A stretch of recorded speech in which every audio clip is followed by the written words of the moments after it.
अडीच वर्षांची कारकीर्द म्हणजे सर्वसामान्य माणसांच्या जीवनामध्ये आनंद देणारं विकासाचं पर्व आहे.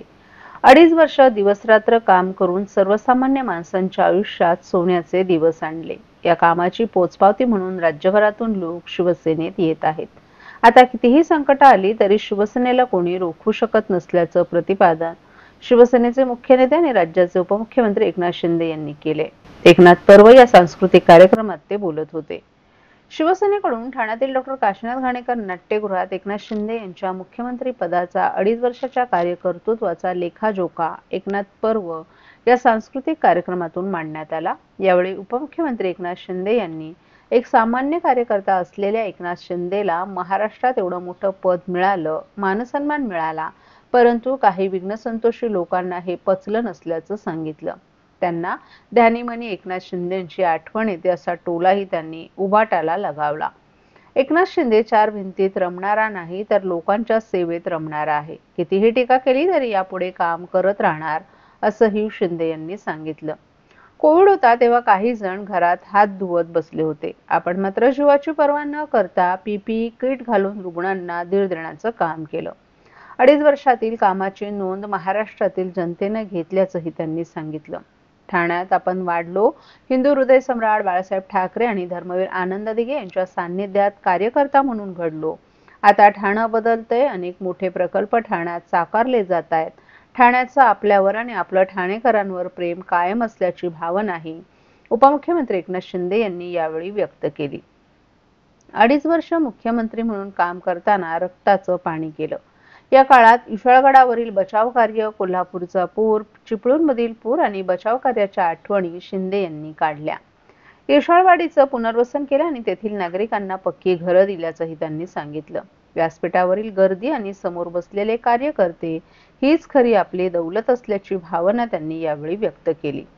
कार्यकर्ता हा घरात नाही तर लोकांच्या दारात शोभून दिसतो. शासन आपल्या दारी या उपक्रमातून आपण हे करून दाखवलंय. राज्यातील 5 कोटी लोकांना फायदा झाला. दाखले, ड्रोन, ट्रॅक्टर, पॉवर टिलर, घराची चावी आपण लोकांना त्यांच्या दारी जाऊन सुपूर्द केल्याचंही शिंदे यांनी सांगितलं. जे बोललो ते करून दाखवलं. 2.5 कोटी लाडक्या बहिणींच्या खात्यात रोख रक्कम जमा केली. कोट्यावधी बहिणींचा लाडका भाऊ मिळालेली ओळख सर्व पदांपेक्षा मोठी आहे. लाडकी बहीण योजना कधीच बंद होणार नाही असा पुनरुच्चारही उपमुख्यमंत्री शिंदे यांनी केला. नागरिकांच्या समस्या सोडवण्यासाठी अधिकाऱ्यांना केलेले असंख्य फोन आणि कागदपत्रांवर केलेल्या स्वाक्षरींचा विचार केला तर आतापर्यंतचा नवा रेकॉर्ड ठरेल असंही त्यांनी सांगितलं. महाविकास आघाडीच्या काळात राज्य पिछाडीवर होतं, मात्र आपण उठाव केला आणि जनतेच्या मनातली सरकार आणलं. मुख्यमंत्री म्हणून काम करताना 2.5 वर्षात मागच्या 2.5 वर्षांची कमतरता भरून काढली आहे. शिवाय पुढील 10 वर्षांची पायाभरणी केल्याची जनभावना असल्याचंही त्यांनी सांगितलं. 2.5 वर्षात शिवसेनेत राज्यभरातून विविध पक्षांचे कार्यकर्ते, पदाधिकारी प्रवेश करतायत. शिवसेनेची ताकद वाढत आहे. शिवसेना आणखीन मजबूत झाली पाहिजे असंही उपमुख्यमंत्री एकनाथ शिंदे यांनी सांगितलं. शिवसेना उद्धव बाळासाहेब ठाकरे गटाच्या माजी नगरसेविका रागिणी बेरीशेट्टी यांनी कार्यकर्त्यांसह भाजपमध्ये प्रवेश केलाय. भाजपचे जिल्हाध्यक्ष संजय वाघोले यांच्या पुढाकाराने आमदार संजय केळकर, आमदार निरंजन डावखरे यांच्या उपस्थितीत आज प्रवेश सोहळा पार पडला. शिवसेना उद्धव बाळासाहेब ठाकरे गटाकडून संघटनात्मक मजबूतीसाठी रविवारी सायंकाळी आयोजित केले असतानाच भाजपनं दुपारीच उभाटा गटाला धक्का दिलाय. ठाणे महापालिकेच्या प्रभाग क्रमांक 5 मधील शिवसेनेच्या नगरसेविका म्हणून रागिणी बेरीशेट्टी निवडून आल्या होत्या. शिवसेनेतील फुटीनंतर त्यांनी उभाटा गटाबरोबर राहणं पसंत केलं होतं, तर त्यांचे पती भास्कर बेरीशेट्टी हे ओळा माजिवडा विधानसभा मतदारसंघाचे उपशहर प्रमुख म्हणून कार्यरत होते. बेरीशेट्टी यांच्यासह युवासेनेचे ओळा माजिवडा चिटणीस सागर बेरीशेट्टी यांच्यासह असंख्य कार्यकर्त्यांनी भाजपमध्ये प्रवेश केलाय. भाजपचे जिल्हाध्यक्ष संजय वाघोले यांनी बेरीशेट्टी यांच्या भाजप प्रवेशासाठी पुढाकार घेतला होता. यापूर्वी 2012 मध्ये रागिणी बेरीशेट्टी यांनी भाजपच्या उमेदवारीवर महापालिका निवडणूक लढवली होती, मात्र त्यांना कमी मताधिक्यानं पराभव पत्करावा लागला होता. वर्तकनगर, शिवाईनगर, वसंत विहार परिसरात नगरसेवक पदाबरोबरच सामाजिक संस्थेच्या माध्यमातून बेरीशेट्टी दाम्पत्यानं विविध उपक्रम राबवलेत. भाजपचे जिल्हा अध्यक्ष संजय वाघोले, आमदार संजय केळकर, निरंजन डावखरे यांनी सर्वांचं स्वागत केलं, तसंच त्यांना शुभेच्छाही दिल्या। यावेळी पक्षानं दिलेली जबाबदारी प्रामाणिकपणे पाडून भाजपच्या संघटनात्मक मजबुतीसाठी कार्य करणार असल्याचं भास्कर वैरीशेट्टी यांनी आपल्या मनोगतात व्यक्त केलं। यावेळी भाजपचे प्रदेश कार्यकारिणी सदस्य सीताराम राणे, माजी उपमहापौर मुकेश मोकाशी, भाजपच्या कामगार प्रकोष्ठचे जिल्हाध्यक्ष राकेश चौगुले, वर्तकनगर मंडल अध्यक्ष संतोष जयस्वाल आदीही व्यासपीठावर उपस्थित होते।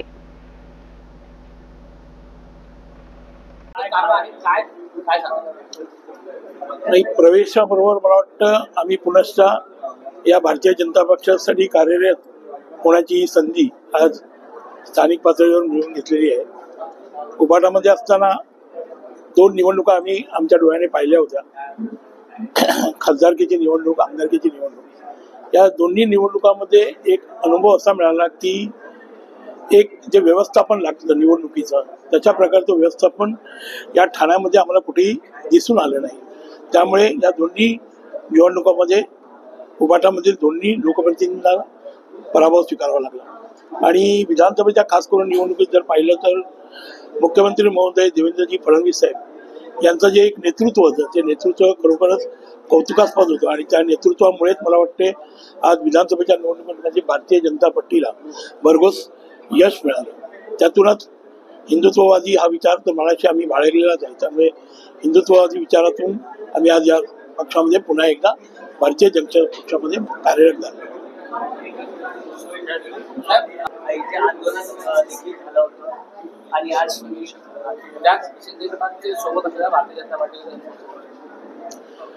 नाही, याचं कसं असतं, शिंदे गटात असताना काही अंतर्गत मतभेद होते। आता त्या अंतर्गत मतभेदांना नेहमीच समोर आणण्यापेक्षा कुठेतरी त्याचा शेवट करायचा या उद्देशाने आम्ही त्यावेळी तो एक निर्णय घेतला होता। परंतु त्या निर्णयातून पण जेव्हा आता आम्हाला वाटतंय की आता शेवटी बघा, जनतेची सेवा करायची आहे, लोकप्रतिनिधी म्हणून जर काम करायचं असेल तर एक सत्तेची ताकदही लागते आपल्याबरोबर, आणि जनतेची जर खऱ्या अर्थाने सेवा करायची असेल तर सत्तेची ताकद पाहिजे। त्या संकल्पनेतून आम्ही पुन्हा एकदा भारतीय जनता पक्षामध्ये या ठिकाणी कार्यरत झालो। महाराष्ट्रातील भगिनींना आधार देणारी राज्य शासनाची मुख्यमंत्री माझी लाडकी बहीण योजना। या योजनेअंतर्गत अल्प उत्पन्न गटातील 21 ते 65 वयोगटाच्या भगिनींना मिळणार दरमहा 1500 रुपयाची मदत। अर्ज करण्यासाठी 31 ऑगस्ट 2024 पर्यंत मुदतवाढ। कुटुंबाचं वार्षिक उत्पन्न 2.5 लाख रुपयांपेक्षा कमी असलेल्या महिला पात्र। कुटुंबाकडे पिवळं किंवा केशरी रेशन कार्ड असल्यास उत्पन्नाचा दाखला आवश्यक नाही। पांढरं रेशन कार्ड असेल किंवा रेशन कार्ड नसेल तर कुटुंबाचं वार्षिक उत्पन्न 2.5 लाखांपेक्षा कमी असल्याचा दाखला आवश्यक। योजनेसाठीचा ऑनलाईन अर्ज नारी शक्ती दूत ॲप वरून किंवा पोर्टलवर भरता येईल। ज्या भगिनींना ऑनलाईन अर्ज भरता येत नसेल त्यांच्यासाठी अंगणवाडी, ग्रामपंचायत, वॉर्ड ऑफिस, सेतू सुविधा केंद्रामध्ये किंवा आशाताई बचत गटाच्या CRP यांची मदत उपलब्ध। आता आपल्याला अभिमानाने म्हणता येईल, सुखी आणि सुरक्षित आहे माझी लाडकी बहीण।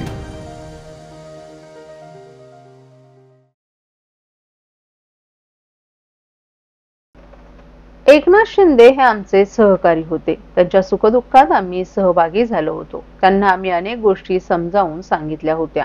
मोदी शहा हातात बेड्या घालून घेऊन जाणार नाहीत, परंतु शरीर वाघाचं आणि काळीज उंदराचं। त्यामुळे माणूस काय करणार असा टोला खासदार संजय राऊत यांनी शिंदे यांना लगावलाय। नरेंद्र मोदी आणि अमित शहा यांना शिवसेना फोडलेली हवी होती, त्यांचं ते स्वप्न होतं। त्यामुळे त्यांनी घाबरट लोकांना हाताशी धरून पक्ष फोडल्याचा आरोपही राऊत यांनी केला। शिवसेना ठाकरे गटाचा कार्यकर्ता सुसंवाद मेळावा आज रविवारपासून ठाण्यात सुरू झालाय। या मेळाव्यापूर्वी ठाकरे आणि शिंदे गटामध्ये तुफान राडा झाला। संजय राऊत यांनी काल सायंकाळी कार्यकर्त्यांना संबोधित केलं। यावेळी त्यांनी शिंदे गटावर टीका केली। मोहिमेची पहिली स्वारी ठाण्यावर केलीये। टेंभी नाक्यावर दिवंगत आनंद दिघे यांच्या पुतळ्याला अभिवादन करण्यासाठी आलो होतो। तिथे समोर आनंद आश्रम होता, परंतु आता ते आनंद आश्रम नाही। काही लोक तेथून बाहेर आले, त्यात महिला जास्त होत्या, कारण गद्दारांना महिला पुढे करायची सवय आहे। आमच्या विरोधात घोषणा करतात। आम्ही काय तुमच्या बापाचे खातो का, अशी टीकाही त्यांनी शिंदे गटावर केली। आज तुम्ही निवडणुका जिंकला आहात, परंतु ही जिंकलेली तुमची शेवटची निवडणूक आहे। आपल्या शिवसेनेच्या विजयाची सुरुवात ठाण्यातूनच झाली होती. आता नवा इतिहास ठाण्यातूनच लिहिला जाणार असल्याचंही राऊत यांनी सांगितलं. नरेंद्र मोदी आणि अमित शहा यांना शिवसेना फोडलेली हवी होती. त्यांचं ते स्वप्न होतं. त्यामुळे त्यांनी घाबरट लोकांना हाताशी धरून पक्ष फोडल्याचा आरोपही त्यांनी केला. दाढीला हलक्यात घेऊ नका म्हणतात, परंतु आम्ही तुम्हाला हलक्यातच घेतो अशी टीका देखील त्यांनी एकनाथ शिंदे यांच्यावर केली. आता लढाईला सुरुवात झालीय. शिवसेनेची सुरुवात नगरपालिकेपासून झाली होती. आता नगरपालिकेपासूनच आपण विजयाला सुरुवात करणार असल्याचंही राऊत यांनी सांगितलं. या मेळाव्यास ठाकरे गटाचे नेते अरविंद सावंत, विनायक राऊत, अंबादास दानवे, राजन विचारे, सुनील प्रभू, अनंत गीते, चंद्रकांत खैरे, अनिल देसाई यांच्यासह महत्त्वाचे नेतेही उपस्थित होते.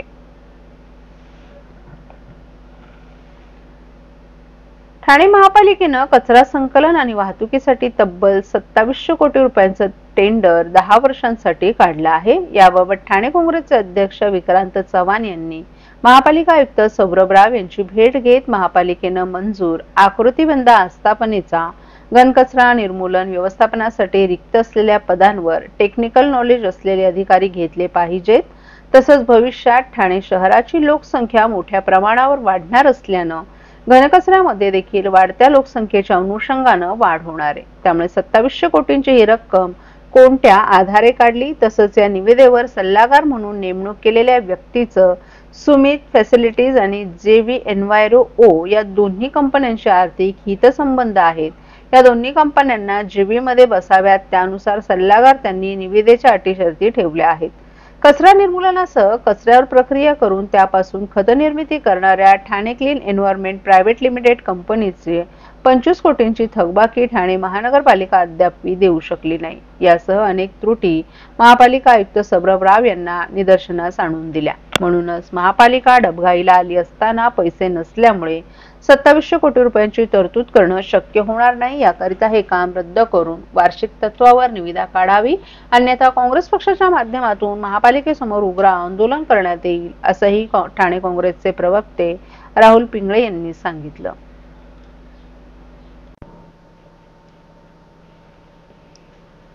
आठवड्याच्या पहिल्याच दिवशी मुंबईच्या दिशेने जाणाऱ्या चाकरमान्यांना प्रचंड वाहतूक कोंडीचा सामना करावा लागला. मुलुंडजवळ ईस्टर्न एक्सप्रेस हायवेवर 2 डंपरच्या अपघातामुळे वाहतूक ठप्प झाली होती. 1 तासाभरापासून वाहनांच्या या ठिकाणी लांबच लांब रांगा लागल्या होत्या. ठाणे ते मुलुंड आणि ऐरोली मार्गे मुंबईच्या दिशेने जाणारी वाहनं या वाहतूक कोंडीत अडकली होती. वाहतूक विभागाकडून दोन्ही डंपर बाजूला करण्याचं काम सुरू करण्यात आलं होतं. मात्र यामुळे प्रवाशांना प्रचंड मनस्ताप सहन करावा लागला. याशिवाय सिग्नल यंत्रणा आणि काही वाहनं बंद पडल्यानं कोंडीत अधिकच वाढ झाली. ही वाहतूक सुरळीत करण्यासाठी ठाणे आणि मुंबई वाहतूक विभागाचे कर्मचारी प्रयत्नशील होते. मात्र मोठ्या प्रमाणावर वाहनांच्या संख्येमुळे कोंडी सोडवण्यात अडचणी येत होत्या. कामावर आणि अन्य ठिकाणी जाणाऱ्या नागरिकांना याचा मोठा फटका बसला. वाहन चालकांनी वैकल्पिक मार्गांचा वापर करण्याचं आवाहन वाहतूक पोलिसांकडून करण्यात आलं होतं. महापालिकेच्या सेवेतून 27 अधिकारी कर्मचारी शुक्रवारी सेवानिवृत्त झालेत. यात शिक्षण विभागातील शिक्षकांसह सफाई कामगारांची संख्या अधिक असल्यामुळे शिक्षकांची संख्या आणखीनच कमी झाली आहे. ठाणे महापालिकेच्या सेवेतून मागील काही महिन्यात मोठ्या प्रमाणावर कर्मचारी निवृत्त होत असून त्यांच्या जागी नवीन भरती होत नसल्यामुळे महापालिकेतील सध्या कार्यरत असलेल्या अधिकारी आणि कर्मचाऱ्यांवर अतिरिक्त कामाचा भार वाढेल. ठाणे महापालिकेचे फेब्रुवारी महिन्यात सेवानिवृत्त झालेल्या कर्मचाऱ्यांमध्ये 2 कार्यालयीन अधीक्षक, 1 जलनिर्देशक, 1 मुख्याध्यापक आणि 7 शिक्षकांबरोबरच 6 सफाई कामगार, 2 वाहन चालक, 1 माळी, 1 बिगारी, छत्रपती शिवाजी महाराज रुग्णालयातील 2 परिचारिका यांच्यासह इतर कर्मचारी मिळून 27 जणांचा समावेश आहे. ठाणे महापालिकेच्या सेवेत 2015 ते फेब्रुवारी 2025 पर्यंत 1700हून अधिक कर्मचारी अधिकारी सेवानिवृत्त झाले. नवीन वर्ष सुरू होताच पहिल्यांदाच महिन्यात 25 कर्मचारी अधिकारी हे सेवानिवृत्त झाले आहेत. त्यानंतर फेब्रुवारी महिन्यात त्यात आणखी 27 जणांची भर पडली आहे. याचाच अर्थ 2 महिन्यात 52 अधिकारी कर्मचारी सेवानिवृत्त झाल्यानं महापालिकेतील मनुष्यबळ कमी झाले। यामध्ये स्थावर मालमत्ता विभागातील कार्यालयीन अधीक्षक महेश आहेर, किशोर कदम, महापौर कार्यालयातील प्रवीण प्रधान आदींचाही समावेश आहे। निवृत्त झालेल्या कर्मचाऱ्यांचा सत्कार शुक्रवारी ठाणे महापालिका मुख्यालयात उपायुक्त मनीष जोशी यांच्या हस्ते करण्यात आला। यावेळी निवृत्त कर्मचाऱ्यांचे कुटुंबही उपस्थित होते। गेल्या काही महिन्यात ठाणे महापालिकेच्या आस्थापनेवरील मोठ्या प्रमाणात कारभारी निवृत्त झालेत। महिन्याला निवृत्त होणाऱ्या कर्मचाऱ्यांचा आकडा देखील मोठा आहे। दुसरीकडे ठाणे महापालिकेत नवीन भरती देखील रखडली असल्यानं अधिकारी आणि कर्मचाऱ्यांवर कामाचा अतिरिक्त ताण पडत असल्यानं पालिका प्रशासन नवीन भरती प्रक्रिया कधी राबवणार याकडे सर्वांचं लक्ष लागले।